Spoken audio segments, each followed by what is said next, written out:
Hello YouTube, this is just another guy talking about stuff, back with another video in the ongoing series chronicling episode by episode the greatest television series of all time, Community. If you've been enjoying my videos, please help me out by giving the video a like and sharing it with your friends and family. Or complete strangers if you want, that's fine by me.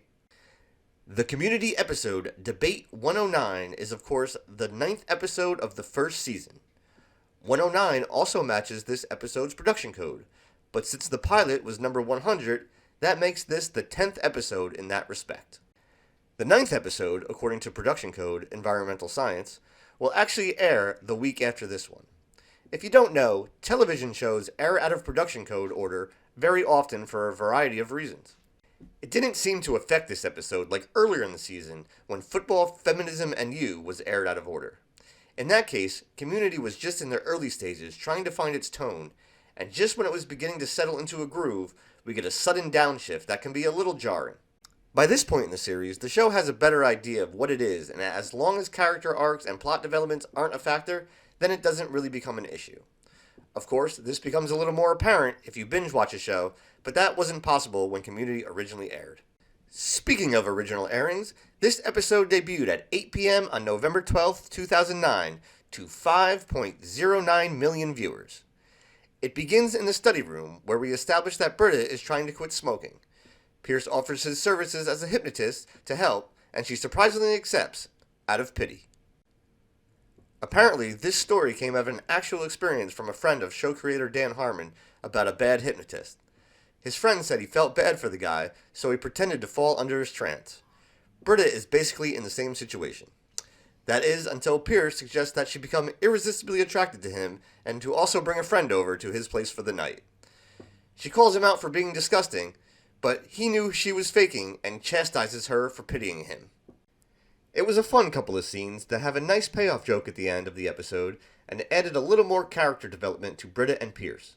Also, Chevy Chase gets to show off his pratfall ability at one point when he falls over some musical equipment and calls out for help, but Britta doesn't react, pretending to be under his hypnosis.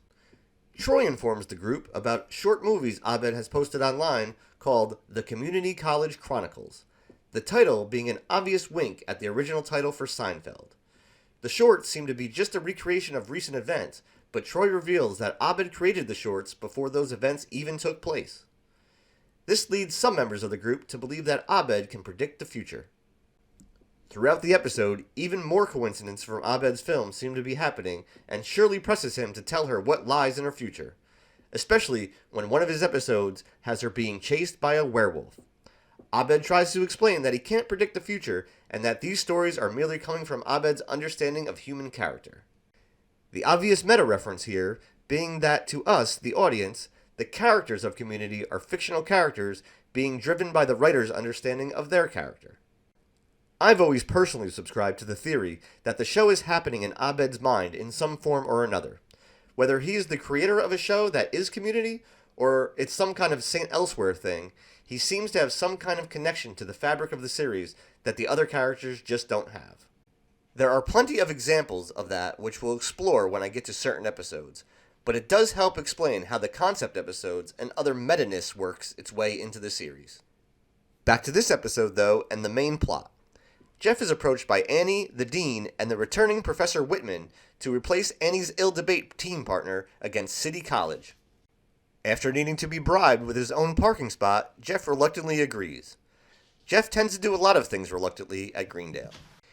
Annie tries to get him to prepare for the debate, but Jeff being Jeff, he of course doesn't take it seriously. At the debate, when it's Jeff's turn to argue whether man is good or evil, Greendale arguing for the latter, he turns on his winger charm, flirting with one of the judges and getting the crowd to perform a rendition of ELO's Evil Woman. He is confused, however, when he learns that he has scored 0 points for his effort because debates don't work like that, even at Greendale. Luckily, the team catches a break when the debate is postponed due to the basketball team having booked the gym. City College's debate star, the wheelchair-bound Jeremy Soulpatch Simmons, mocks Jeff for his score and Annie for her past addiction to Adderall. This motivates Jeff to actually put in some preparation with Annie for the second half of the debate. The two bond, with Annie helping Jeff learn how to properly debate and Jeff teaching Annie how to loosen up. Jeff is a bit taken aback when Annie lets her hair down, causing some obvious sexual tension between the two. Shirley interrupts them to warn that the two kiss in one of Abed's recent films. This draws attention to said sexual tension, and after some suggestive dialogue ramps things up even further, Jeff quickly leaves. Back at the debate, it seems Jeff's preparation has paid off, and we get a montage of both teams fiercely debating each other. The stress of it all causes Britta to leave to have a cigarette, but it seems that now when she lights up, she instinctively thinks of a threesome with Pierce, disgusting her into no longer wanting to smoke, thus curing her addiction.